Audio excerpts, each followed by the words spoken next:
And speaking of covering all bases, how can we forget manufacturing? If India aims to become a developed nation by 2047, it will have to ramp up its manufacturing sector. This is what will drive the next phase of India's growth, and the budget acknowledges and addresses this. The government has announced a new program, a national manufacturing mission. Currently, over 1 crore registered MSMEs, employing 7.5 crore people, and generating 36% of our manufacturing have come together to position India as a global manufacturing hub. With their quality products, these MSMEs are responsible for 45% of our exports. This mission aims to uplift the MSMEs, the micro, small and medium enterprises. The centre wants to create more incentives for them. With support from state governments, India wants to put its companies on the global map. So what is the government's game plan?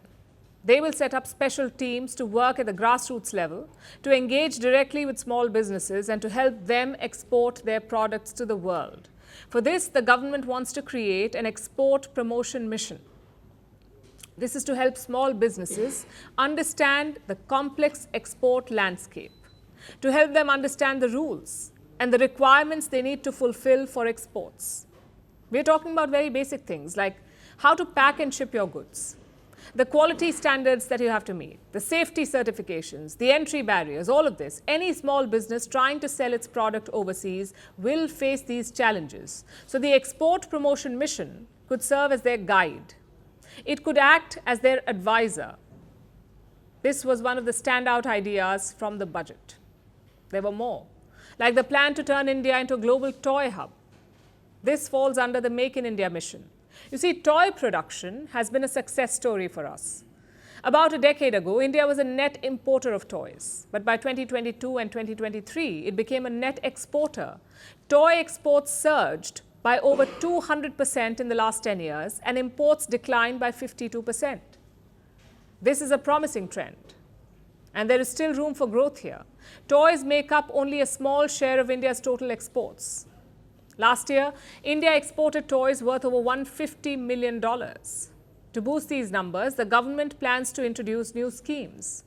India is also targeting some high growth and high value products. The government is offering targeted concessions to these sectors. This is to increase their manufacturing output, like EVs or electric vehicles.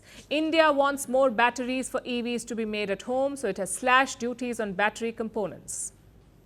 Some 35 of them have been exempted from duties. Smartphone manufacturing also got a boost today, again through tax breaks on imports. India removed import tax on some smartphone parts, stuff like printed circuit board assembly, parts for the camera modules on smartphones, and USB cables. Earlier, their import was taxed at 2.5%. Now it has been reduced to 0. These moves show that India is now prioritizing manufacturing. It is betting big on the sector, giving out tax incentives, infrastructure support, and policy backing. It wants manufacturing to become the next growth engine for the Indian economy.